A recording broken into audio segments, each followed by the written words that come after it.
Halo, selamat malam, kembali lagi ke YouTube channel Frenny Kamahendra. Oke, hari ini saya dapat kaos dari Raminsi, the best gift. Ini seneng banget sama motif kaosnya ya. Ini Raminsi, teman-teman pasti sudah tahu ya, Raminsi itu produknya Otsuka. Jadi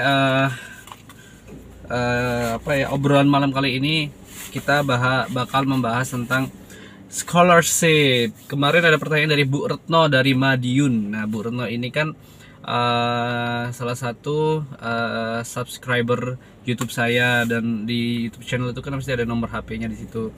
Dan semua orang bisa menghubungi saya gitu. Kalau Bu Retno itu, kenal Bu Retno itu ketika saya tinggal di Madiun.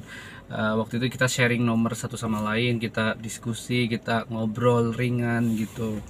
Nah, Bu Retno nanya tentang beasiswa, apa sih hal-hal yang perlu disiapkan dalam mendapatkan beasiswa. Kebetulan S1 saya, S2 saya dua-duanya beasiswa.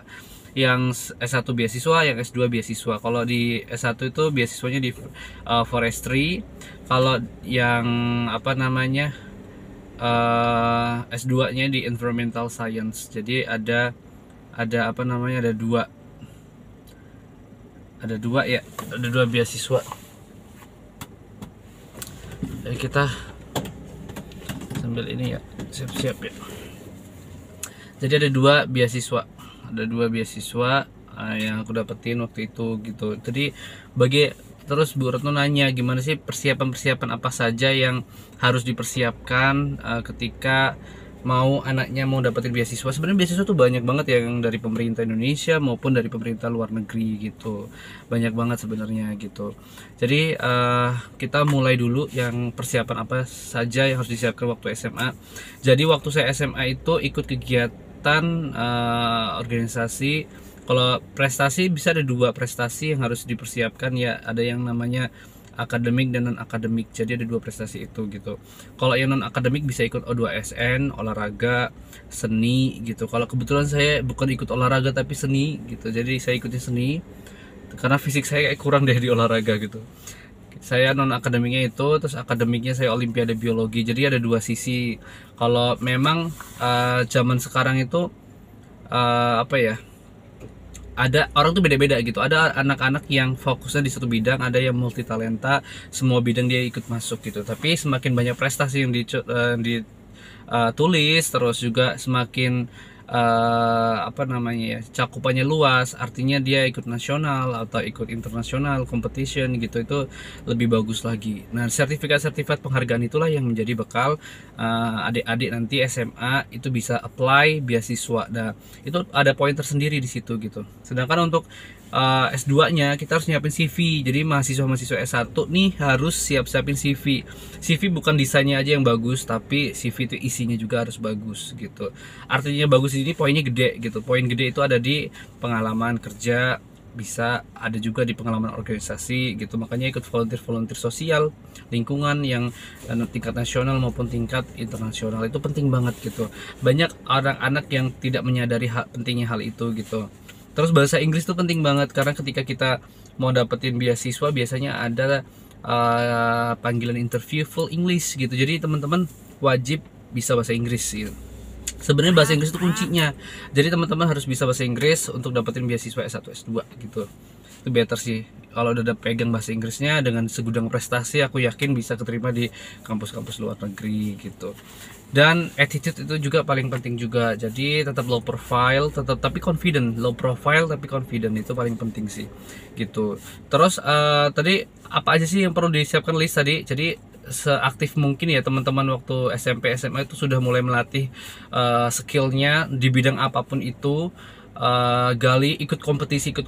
Kenapa harus ikut kompetisi? Karena dengan kompetisi kita bisa mengukur kemampuan kita. Jadi kompetisi itu sebagai tools, alat atau cara kita untuk mengukur kemampuan kita sampai mana sih gitu.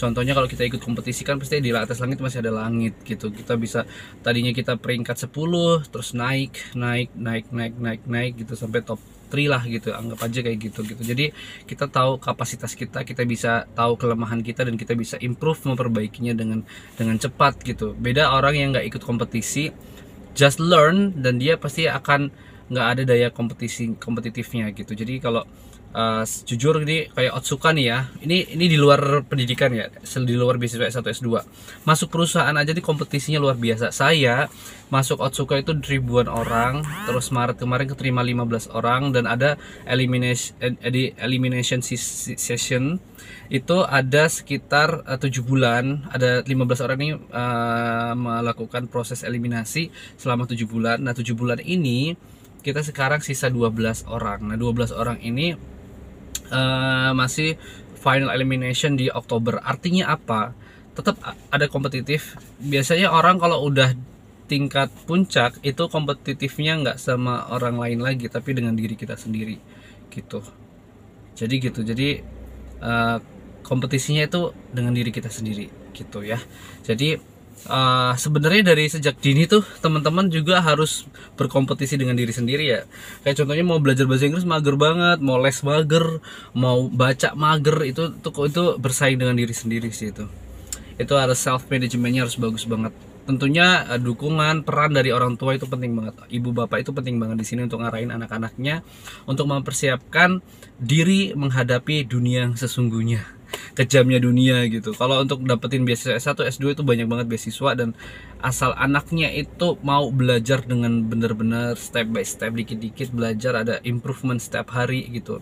Kalau di LLC sendiri itu kan nyiapin jam belajar itu kan 1 minggu sekali, jadi itu kayaknya kurang gitu. Jadi peran dari bapak ibu sendiri itu penting banget di sini. Jadi setiap hari harus di recall setiap hari. Bahkan orang tua itu istrinya Pak Ganjar tuh ngasih tugas-tugas tuh ke anaknya gitu. Jadi setiap hari ngasih tugas, bayangkan peran seorang ibu gitu kan.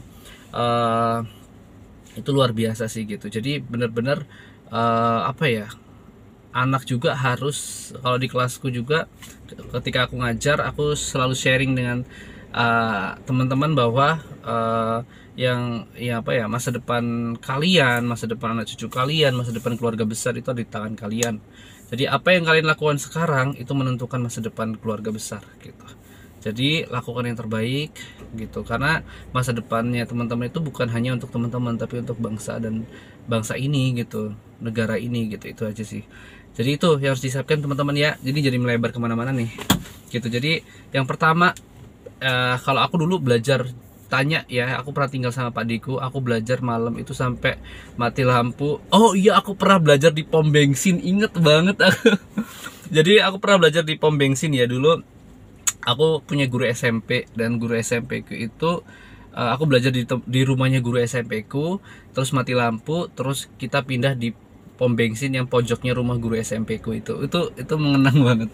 Itu mengenang banget pokoknya. Itu luar biasa. Menurutku sih ngena banget ya. Maksudnya belajar aja sampai di pom bensin sih, itu lucu banget sih. Belajar sama Bu Nita SMP, sama Bu Wiji SMA, terus belajar sama beberapa orang gitu. Waktu SMP kan saya 3 tahun SMP itu 2 kali pindah karena keluarga bangkrut kan waktu itu, jadi harus pindah daerah. Nah di SMP pertamaku aku masuk top 3 gitu, dan guru SMP ku bilang ketika aku pindah, kan aku sedih banget gitu. Itu kalimat mungkin yang udah banyak orang dengar, cuma itu waktu itu aku pertama kali dengar. Beliau bilang bahwa dimanapun mutiara itu berada, dia akan tetap menjadi mutiara, entah itu di mana saja gitu. Jadi itu yang jadi motivasi saya, harus tetap berkembang, meningkatkan kapasitas diri gitu. Walaupun kalau di Otsuka Group aja aku bagikan debu gitu, maksudnya banyak banget orang-orang hebat gitu. Jangan pimpinan-pimpinan deh bandingnya, sama yang selettingan aja, mungkin sama adik tingkatnya aja yang dari berbagai kampus, dari berbagai daerah, itu nggak ada apa-apa aja Frendika gitu. Frendikanya nggak ada apa-apanya gitu. Jadi kayak Frendika harus banyak belajar ini gitu. Kadang aku ngerasa kok aku ini banget ya, apa-apa nggak tahu gitu ya. Tapi tetap harus belajar, intinya teman-teman, ketika teman-teman merasa tidak tahu, ketika teman-teman merasa bodoh, itu artinya teman-teman ada rasa mencium kekurangan yang ada di diri teman-teman. Artinya teman-teman sudah menemukan titik kelemahannya, ketidaktahuannya itu, lalu teman-teman kejar gitu apa yang harus dicari tahu gitu. Just looking for everything yang nggak kalian tahu gitu. Itu sih yang kuncinya di situ, looking for gitu ya. Itu harus benar-benar digali gitu. Bagikan debu. Aku ngerasa bagikan debu ya, karena benar-benar orang hebat semua isinya Otsuka. Orang-orang hebat semua gitu. Oke, thank you so much for watching. Ingat teman-teman harus nyiapin banyak hal ya, teman-teman SMP, SMA, apalagi Olimpiade sekarang ada di SMP maupun SMA. Les-les banyak gitu, ada yang gratis, les gratis, ada les yang berbayar juga. Tinggal semangatnya teman-teman aja gitu. Tinggal semangat teman-teman, tinggal apa ya, buat diri kalian itu berharga ya. Berharga itu artinya bernilai, valuable ya. Jadi bernilai, memiliki value gitu.